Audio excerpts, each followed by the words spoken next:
Welcome to the Educational Physics Podcast. I am your host, João Figueiredo. This podcast is all about education, pedagogy, mindset, and really any other nonsense that I think about during the week. Enjoy. Also, please forgive me as the audio during this podcast wasn't the best. I'm still learning how to adjust the settings for the best quality possible.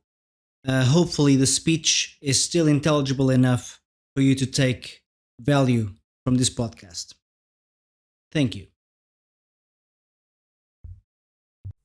Welcome to the Educational Physics Podcast. This is episode number 2, which is also a podcast that is quite special because it's on a seminar that I ran online on learner-centered education. So this podcast will be basically that presentation plus a few more comments that I will allow myself to expand upon, as of course podcasts are long-form means of communication. So here we go. First of all, what is learner-centered education? It is a model for education that is based on the student's needs, learning triggers, and social experience. The core of the curriculum, if there is such a thing, is the student. And the way the student conceives and perceives the landscape of the world, in other words, its own reality, is how the curriculum will be developed, or at least around which that curriculum will be developed. What does that mean? It means that everyone learns differently, which means everyone should be taught differently. Now, this is my preferred model for education. I will say a couple of quite controversial things today, such as, I don't really plan lessons beforehand. I don't really do it. There's only one exception when I do plan ahead of time, which is when I run group classes that are based on specific topics. When I do those, I do plan what I will do. But on one-on-one setting, for example, which is what I do the most, I don't really plan lessons. And the reason for that is because I truly believe that it is the student's job, even if accidentally, to plan their own lessons. More on that in a minute. Now, what is expected from students when it comes to learner-centered education is that they outline their own goals. And not only that, they outline the way they will achieve those goals. Now, our job as educators is to facilitate that process. In other words, it might be difficult for a student at first to even know, A, what goals they wish to achieve, and B, how they will get to those goals and what kind of trajectory that they must follow. That's perfectly reasonable, and it doesn't mean that student is incapable of outlining those goals and trajectories. It just means that we've been conditioned to not do that. We've been conditioned by a system, in this case of education, that basically tells us that, follow the curriculum, follow the books, you will get to the destination, which is fundamentally your grades, and then eventually a job. So we're basically told what to do and when to do it. Learner-centered education completely gets rid of that idea, and it focuses on the student's needs, students' goals, and students' way of conceptualizing the world around them. That affects the learning experience greatly because however we conceive the world will immediately create a bias. That's number one. It will create a certain prejudice as to what's going to work and what's not going to work. It will create an understanding of nature, social dynamics, family, relationships. So it is super important that we understand as teachers what motivates a student, how they see the world, and how they see themselves in the world. Now, our job as teachers is to facilitate, like I said earlier, not to limit their progress. I would like to spend this podcast talking about the pioneers of learner-centered education. I won't do that today. Probably what I'll do is actually create several different episodes on each one of these personalities and explore more deeply instead of just, scratching the surface or making this episode 17 hours long, which we don't want. But I'll name some of the pioneers, and that's going to lay out a bit of a foundation for future episodes. And hopefully I'll be lucky enough to even speak to guests, to other people on the podcast about each one of these personalities. The first one would be Carl Rogers. And Carl Rogers was a very passionate thinker, psychologist, philosopher, author, educator. And Rogers really explored quite deeply the idea of listening with a purpose, listening actively and in order to achieve a goal. And Rogers also explored very deeply the idea of becoming a complete person. His ideas on self-actualization and self-definition, so to speak, were really groundbreaking, and I would love to spend more time talking about Rogers, as I appreciate his work immensely. Then we have Jean Piaget. Jean Piaget had a different understanding of how and why children learn. His understanding of the role of social dynamics and the role of human nature were quite unique. And likewise, I really do intend to spend a lot of time discussing these ideas.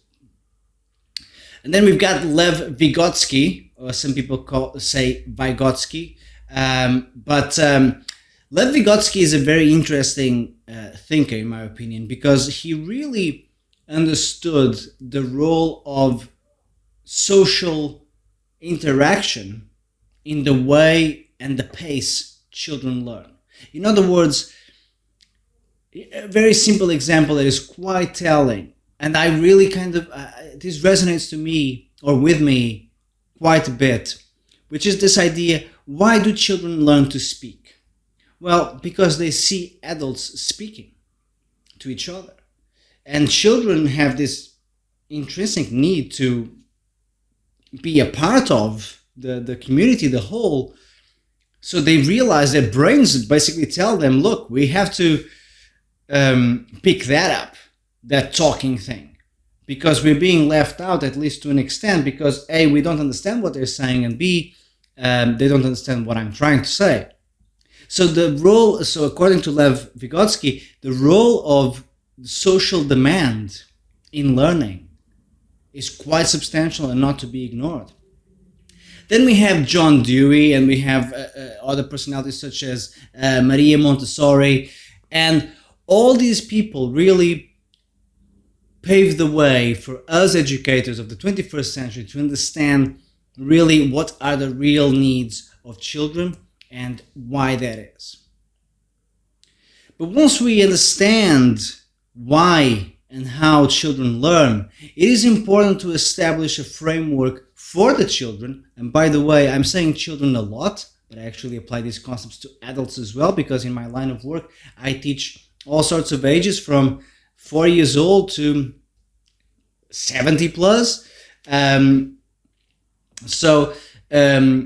framework that I use when it comes to understanding concepts is a sort of a pyramid. And at the very bottom, you'll find understanding. That phase is extremely important because it really showcases exactly what the concepts are, if you understand them, how you break them down, and ultimately the test of fire is, can you explain it back to the person who exposed that concept to you? In other words, if you are a teacher and you're explaining something to a student, then you'll have to not only break it down clearly, but also ask enough questions that will challenge the student's understanding of that concept to the point that they can actually explain it back to you. That's the baseline of learning. You have to understand the concepts you're trying to learn. The second phase is practice/repetition, which, if you're dealing with some sort of more textbook-oriented discipline, I don't know, like maths or science, what you have to do is experiment and do. If you're dealing with music, you have to do it. You have to put in the repetitions. If you're dealing with sports, you have to do it. But it's in a very sort of methodical and perhaps even mechanical way. You'll have to run the experiment the same way you would follow a recipe. And the reason for that is because it is not yet time for you to take too many chances based on creativity, mainly because it might lead to overwhelming confusion as to where you're coming from concept-wise. But once you can do those repetitions in a loop without stuttering, in other words, if you can run the same experiment several times without changing the results, then it is time to apply that concept to the real world. So you got to try to, as a teacher, facilitate then the students to explore these concepts in real life scenarios. That's our job as teachers, to also create those scenarios for them, so children or adults can go out there and explore those concepts by themselves in the real world without the constraints and even support of a more controlled environment. Now, what's often strange for teachers is the understanding as to how do we assess students when they are at the center of the learning process. And the answer is quite straightforward, but it is perhaps challenging to apply at a large scale, which is our job also as teachers to identify ways to do that efficiently, which is to assess students in a collaborative fashion. In other words, students have to participate in the process of self-evaluation. They have to come forward and identify their successes, their failures, their lessons that they took away from their failures, what they took away even obviously from succeeding likewise, so they are able to then repeat the same process or similar in the future. And it is important to then understand and discuss with the students what is that they feel could be taken from that experiment or that lesson or whatever the scenario is, and how many other scenarios or situations do they envision themselves using those same concepts. That's the collaborative aspect. If a student fully comprehends what that lesson was about, what they took from it, what they can then tweak and then utilize in different contexts, then you have what I would call almost this holistic learning experience. And I smirked because we know that the word holistic became a little bit mystical, but that's not what I mean. I really mean as a whole body and brain experience. It is also very important that you allow students to come up with their own goals. Like, how else do they project using these concepts for their own benefit? This is extremely important. Motivation comes from wanting to pursue something that you see as valuable, which once again connects to that idea of the social context and our context within that social context, and how then everything that we're learning, how does that fit into my narrative and my place in the world and what I want to achieve. So then the question has to be, how do you engage in collaborative education? One of my favorite and most influential people really as a teacher, and it's been an influence for me for many, many years, was or is Socrates. And Socrates, obviously, by the way, you can see that I've got a picture of Socrates right up there. There's Plato, there's Aristotle, and there's Darwin. So Socrates was obviously a philosopher. If you don't know who Socrates is, okay. And one of his biggest contributions to humanity was the Socratic inquiry system or method. And Socrates really believed in the idea of reminiscing, meaning That people really had the answers to all questions as long as they were asked the correct questions. And the role of an educator as a facilitator, once again, is that of asking leading questions that will allow the student to really open up their minds to the answers that they already have. Now, you might think, well, I don't really know the answers to everything, and the ideas carried by Lev Vygotsky, for example, would kind of complement this notion, because the zone of proximal learning, it would kind of feed into this, or the proximal development would feed into this in a way that, okay, we have to make sure that we find the sweet spot for learning whilst still driving that process by means of questioning rather than just depositing answers into the students' brains. So what I would say is that you should then plan your questions beforehand. Allow time for these to be answered and avoid interrupting the student too often. Stimulate dialogue with follow-up questions. There's always more questions. I really believe that you can challenge someone to answer something deeply by asking why questions. On a personal note, I really don't think I've ever left the why phase in my life. Facilitate that process of self-discovery. That would be a Carl Rogers idea, where students, by answering your questions, they're kind of unwinding their own understanding of things, and they're listening to themselves, so it creates this positive feedback loop of learning. Keep the dialogue focused.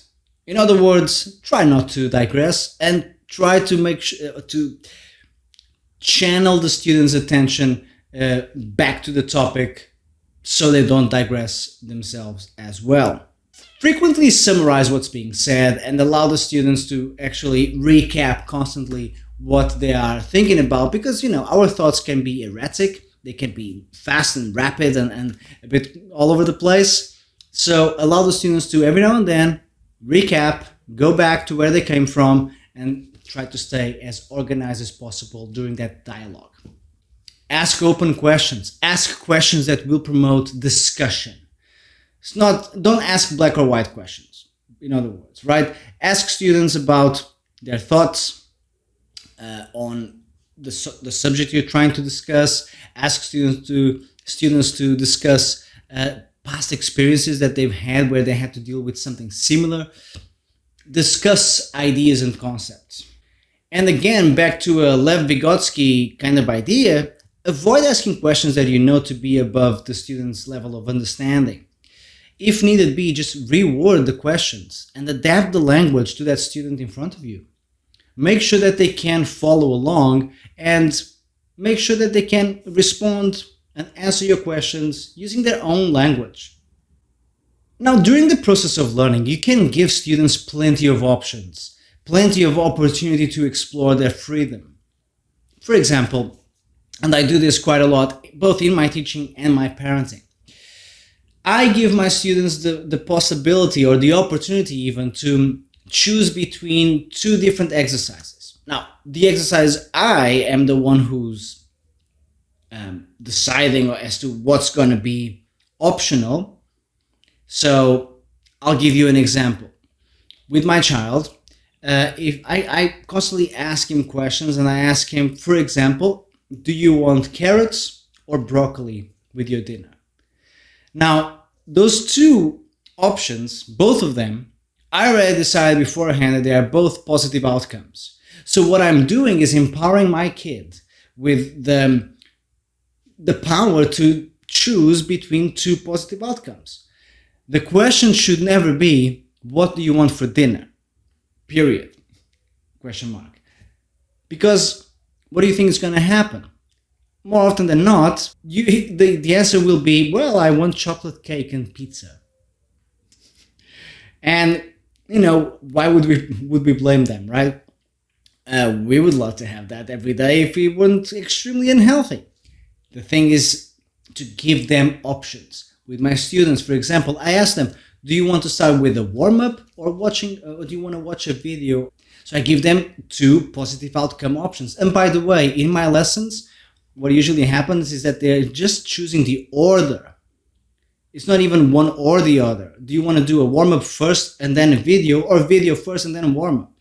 You're going to do both anyway, but the empowerment is still there. So how can you carry this discussion forwards? If you're applying that idea of Socratic inquiry, then ask open questions, like I said earlier. For example, ask, could you explain to me what you mean by that? And this is often something that can lead to very interesting discussions, and a lot of people feel quite confused by those kinds of questions because, once again, it's conditioning. We are not used to being asked what we mean by things, and we kind of see it a bit threatening at first because we just want to be accepted and taken at face value. So whatever I say, just take it as that's it, end of story. With practice, actually, you start to enable the students to really seek deeper answers, analyze their own thinking, become more self-aware, and all of that are fundamental tools for education. Challenge their assumptions.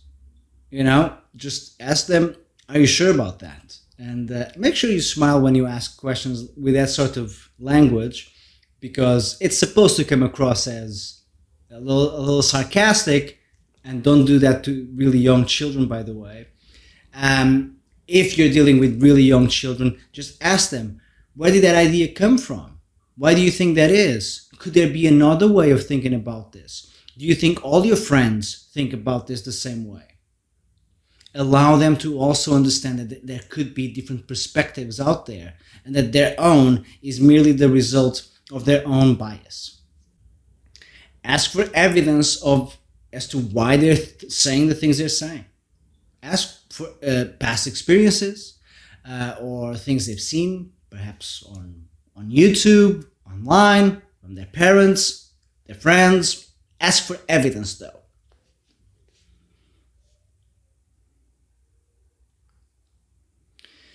And this is a really important one because it cultivates empathy. Ask them, as we are outlining all these goals for what you want to learn, do you think that there's anything negative that could come from it, including for other people around us? This is basically embedding ethics in education, which is, the most ethical thing to do. Now, for me, it's important to also discuss the limits of learner-centered education, because there are some limits, and there are times and places when we'll have to unplug that mode for a bit and engage in more, no, I wouldn't call it traditional teaching, but less facilitating and more leading. Look, the reality is that we're all learning how to learn, and too much freedom can actually lead to a lot of confusion, and there could be a feeling of being lost in the process of thinking. So it's okay to every now and then step in and step up as an educator and take the students' hands and guide them through the process. Even if just as an example of how they can do it next time.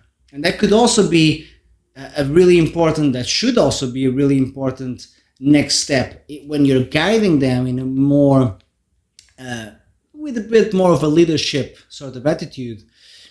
Then at the end of that process, make sure that you recap and you bring it back to them, the ability to retain, okay, here's what we did, why we did it that way. Do you think you can then use these techniques next time you are exposed to a challenge that is similar to this one? Now, teachers, really important. Make sure you don't teach with your ego. You're not supposed to, or it's not helpful for you to enter a teaching learning relationship where your agenda is solely for your benefit. And we might do this subconsciously at times. We want our students to succeed. But why? Because you want them to succeed, or because you want yourself to succeed through your students? And this is a very important question to ask.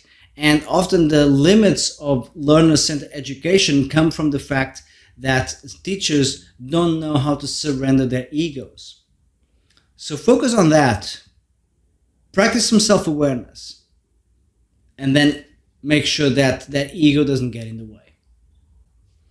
Now, there's two ideas here that I want to discuss. The problem with humanistic education as it's known, at least the way it's been practiced so far, and what we would call more standardized education based on grades and rankings and all that, those metrics. And both of these schools of thought and philosophies have issues, and that's just the nature of the beast. You can't escape the flawed nature of humankind in all things. It's going to show up. So, the issue with humanistic education is indeed what I already brought up earlier, which is too much freedom, too much openness can lead to a lack of structure that a lot of students or some students might not be compatible with. And not just because they will feel lost, but we might be raising quite self-entitled children. We might be actually feeding their ego whilst completely suppressing ours, which is a good thing for us, but the children also must know and understand the role of humility in the learning process. And at times, humanistic education can be a little too kind-hearted to the point that it becomes submissive to the children. So there is often this conflation between humanistic education and lack of discipline, which must be contended with and cleverly mitigated, because otherwise, like I said, things can just start to run wild and not yours nor the students' goals will be achieved. On the flip side of that, obviously, the problem with standardized education is the obvious. We are creating a one-size-fits-all model for all students who learn differently. And plus, the creation of a system that is based on points and credits and grades and rankings, it can be highly demotivating for students. It can feel very alienating. Like, as a student, you don't feel like you are really observed beyond fulfilling a certain criteria that is measured by numbers. That's very dehumanizing when you think about it, right? We have emotions and feelings and fears and expectations, and it all becomes reduced to a number. That is a fundamental problem with today's education. As we try to overcome this, we see that there's a lot of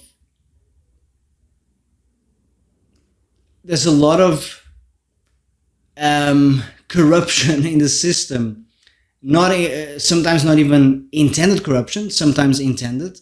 But the reality is that we have to make sure that we still focus on the child first, and the teachers, and then the system, because obviously we still need to focus on the system so it can carry on. Otherwise, it breaks down. So as I think about the fact that A, all systems have problems, and B, all systems have qualities, then really the system to pursue has to be something along the lines of a polymodal system, where we try to extract the best of all the worlds. The best from humanistic education, from rankings-based neoliberal education, from social constructivism, everything. We need to, like, Socratic thinking at the core of how to communicate with students, but then how do we assess them? Maybe we need a different model there, and really understand how all these different components can work together to create this, I'll use the word again, this holistic environment for education. Every single student is absolutely unique. And yes, there are patterns, and human nature sort of repeats itself after a while.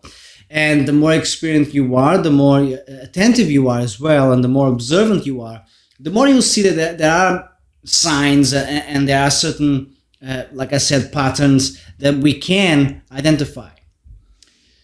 But the reality is that people are extremely nuanced. And it is important to understand that not everyone learns the same way. Not everyone wants to interact the same way with you. People change from day to day and week to week, let alone, from human to human. The same person will enter your classroom one day with a certain attitude and the next week with a completely different approach to learning and life and being there. And we as teachers have to be able to pivot and adapt, understand where the student is coming from, try to approach the situation always from a fresh perspective. And by doing so, we will continue to carry on and carry out that process of facilitation of the education process. So the principles behind this philosophy of poly-modal education would be to be flexible, to be elastic, to allow for growth mindset, which is a term that I will not take any credit for. This is Carol Dweck's growth mindset idea, which hopefully in a future episode I will also discuss more in depth. It's got to be goal-oriented, which is completely compatible with the idea of learner-centered education.